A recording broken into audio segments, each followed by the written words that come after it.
Welcome to the Current Event Podcast by your host, me, Robert McCune. So I have an article here by Politico. House GOP deploys a 2023 agenda that it can use in November. It starts out by in Mongolia, PA, House Republican leaders arrived here prepared to show they can do two things at once, keeping hammering Joe Biden while finally acting on their political ideas.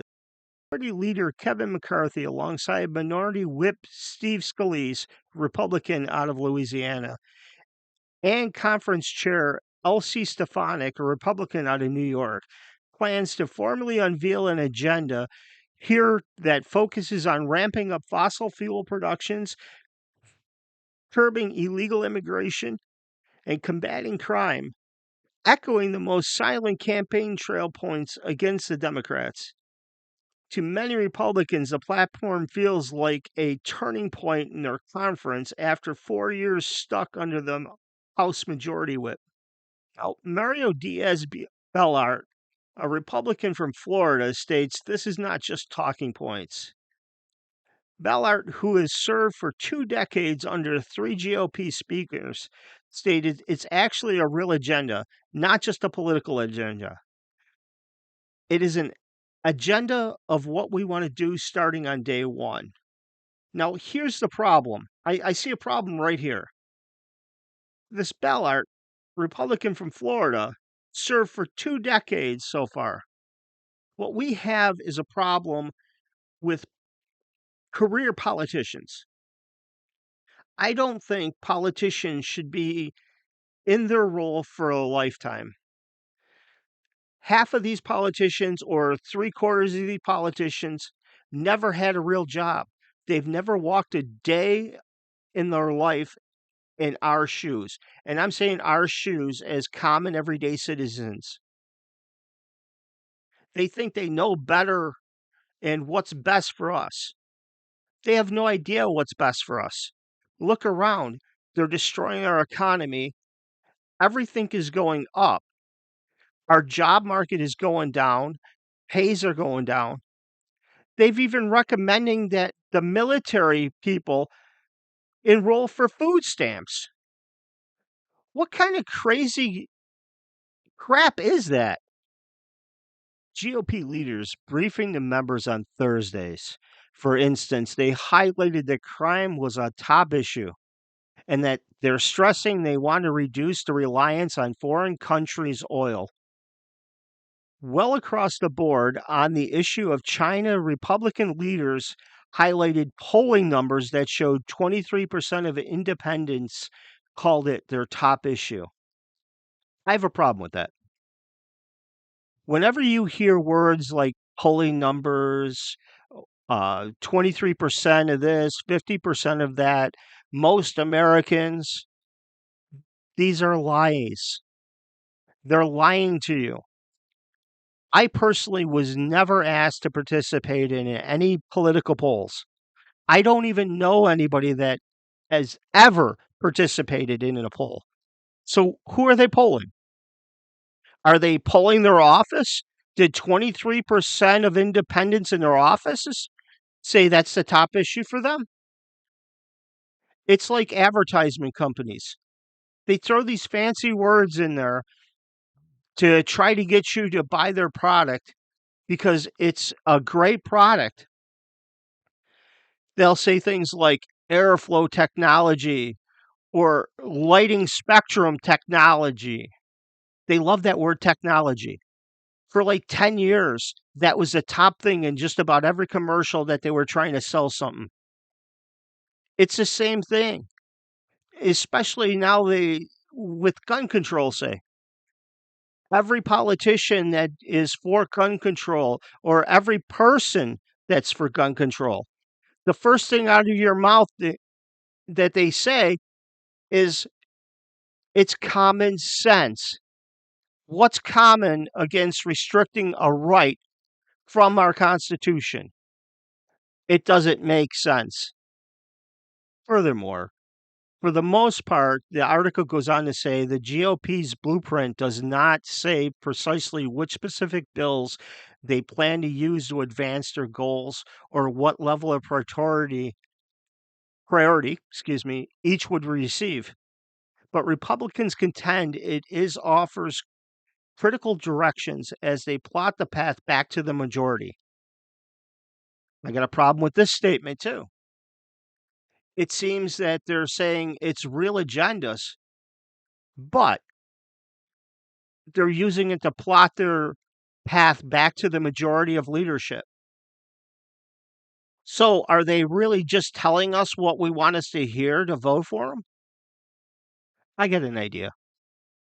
When you go to the poll place in November and you're about to vote for that politician that you've been voting for the last 30 years, I want you to ask yourself, what has that person done to increase my life for the better? If you come up with a goose egg on that, I want you to check the other box. I don't care if it's a Republican or a Democrat. You reach over, you pull the other lever, or you check the other box. These people have to realize that there's accountability for their insane ideas. Our economy's tanking. Everything's through the roof in expense. Joe Biden's administration sold some of our emergency reserves to China. Those emergency reserves are for our country's military safety. It's to keep us safe, to make sure that the military machines are still moving, not to sell off. We are paying record pricing for gas, $5, $6, $7 a gallon, and he's selling our emergency reserves. Excuse me, I can't talk today. So I think there should be accountability for this. I think every stupid law that these politicians support and make into law, if those laws are found unconstitutional, they should have to foot the bill out of their own pocket for both sides' legal defenses, not use our money. They just sit back, make whatever law they want, and then they have no consequences. We need to start holding these people accountable. We need to hold them accountable at the polls. We need to hold them accountable for everything they say and do. They work for us. We got to stop hiring these people. We hire them every election. If you went to a place of employment with the kind of resume these jokers have, do you think you'd get hired? Do you think you would stay hired if you did half of the things that these idiots do that wrecks the country?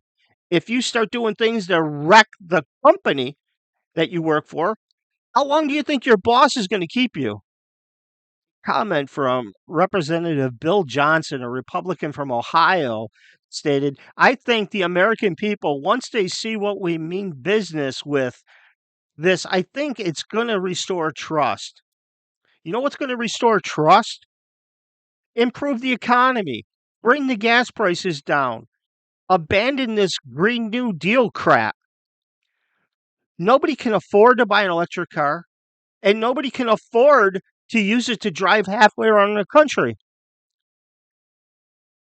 You just don't have the efficiency that you do with petroleum.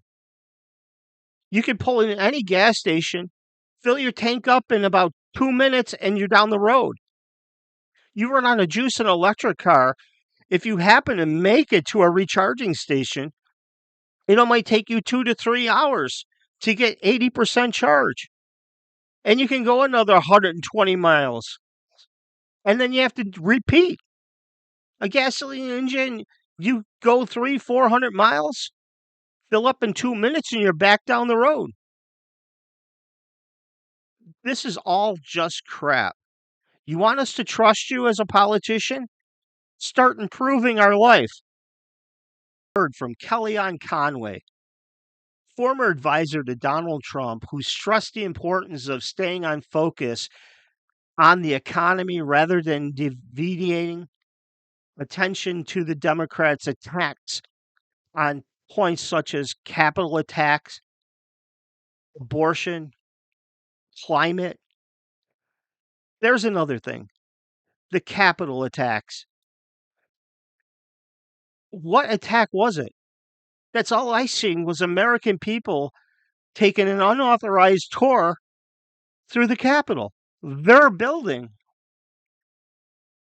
Politicians were saying, oh, I was in fear for my life. It was an ugly sight.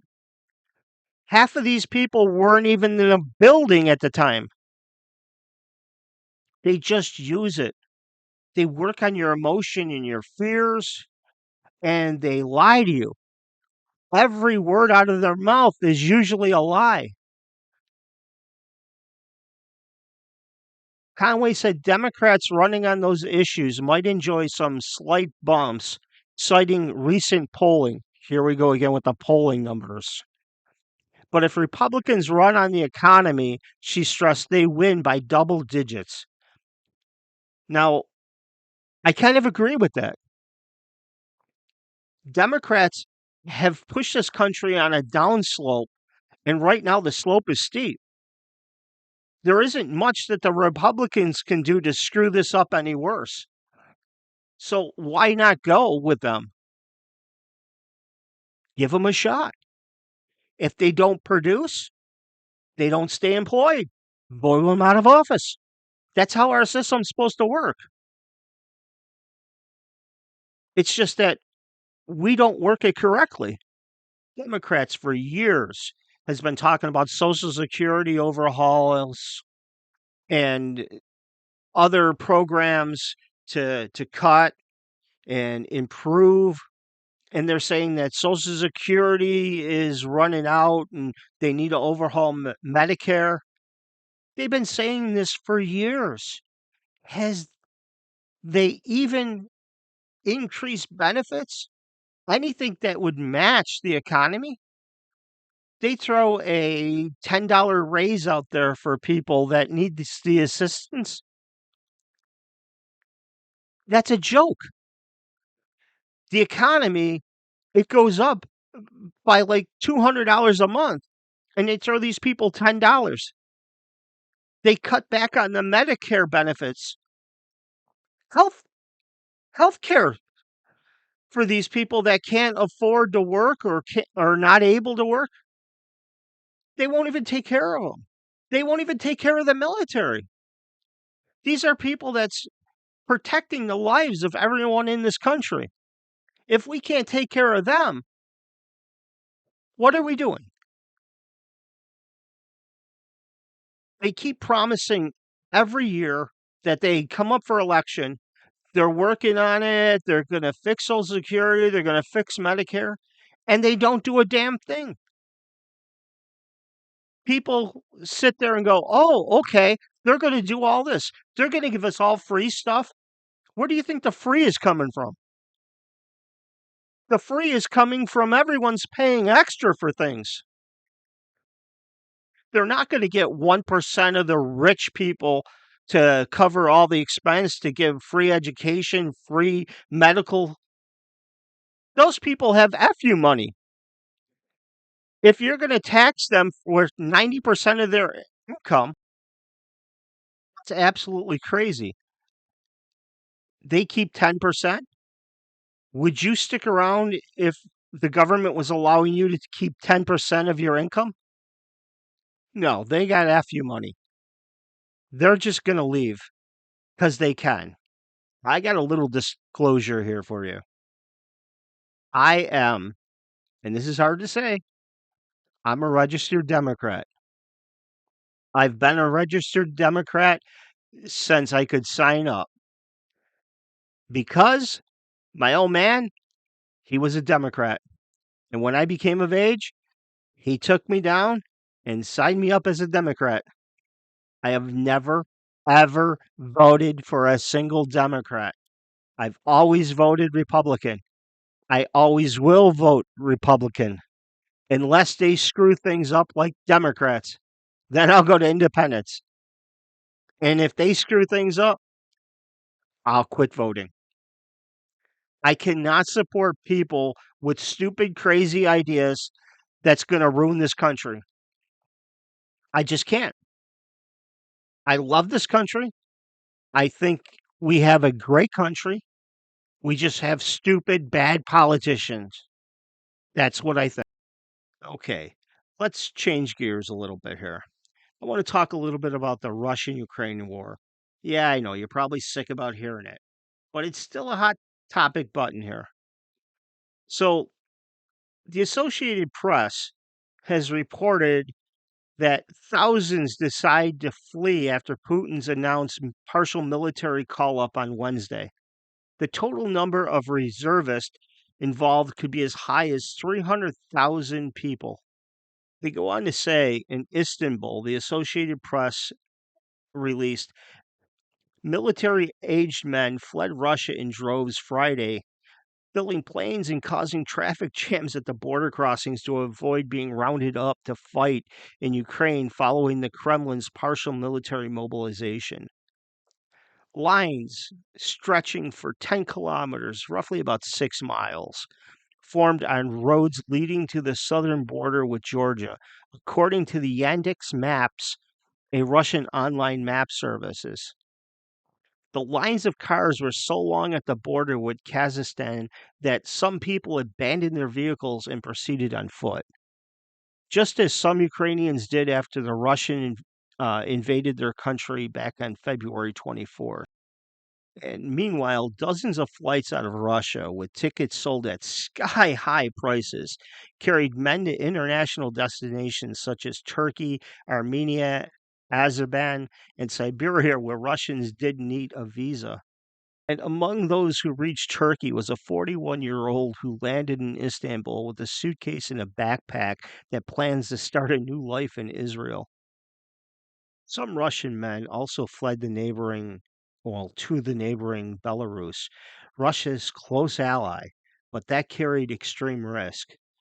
The Nasha Niva newspaper, one of the oldest independent newspapers in Belarus, reported that Belarusian security services were ordered to track down Russians fleeing from the draft, find them in hotels, rented apartments, and resorts, and report them to Russian authorities. While the German government officials voiced a desire to help the Russian men deserting the military service, and they called for a European solution. Germany is offering a solution here. They're saying that they can apply for asylum on the grounds of political prosecution. Cull said deserters and those refusing to be drafted would receive refugee status in Germany if they are at risk of serious repression, though every case is examined on an individual basis. Finland border guard said Friday that the number of people entering Russia has climbed sharply, with media reporting a 107% increase compared with last week. So basically, this war is not gone the way Russia wanted it to go. They're actually kind of in trouble. Their back's up against the wall. They're talking about mobilizing 300,000 people to help fight. Have they really lost that many troops? Have they really taken that much of an ass kicking? I think they have. And I think they're pissed off at just about all of the Western world for supplying Ukraine with armament. Now, what's going to happen if Ukraine really starts winning this thing? Is Russia just going to accept the loss? Or are they going to escalate? Maybe even to nuclear options. Think about it. What would happen if the United States is facing imminent destruction? Would we use the bomb? Have we used it in the past? I think we have. It's called Hiroshima and Nagasaki. We used it just to end the war, not because we were losing the war. We did it just to stop losing lives. So at what point does Russia decide, hey, we got to stop losing people, just like the Americans did back in World War II? What's going to happen then? It's going to affect NATO countries. It's going to affect everybody. Are we going to get sucked into a third world war? Time is the only thing that's going to tell here. I really don't see any way Russia could save face by backing down. I think they're in it. They're in it for the long haul. They're in for a penny. They're in for a pound at this point. I don't ever recall Russia swallowing their pride under any leader. They are very proud. They are very independent, and they want to establish their dominancy. They always have. They always will. And basically, you can't blame them there because we do the same thing. We want to be noted for power. Power is safety. So, yeah, I think we're all going to be in trouble with this thing. There has to be a way out. There has to be. Okay, that's going to do it for today's podcast. Thanks for joining me. I hope you liked it. There's more to come. Remember, you know what to do. Click the like button, subscribe, ring that little bell, and stay tuned because I'm going to be coming back at you with the next episode, and we're going to have an interesting topic for this next one. Stay cool, stay frosty, and I'll talk to you when I talk to you.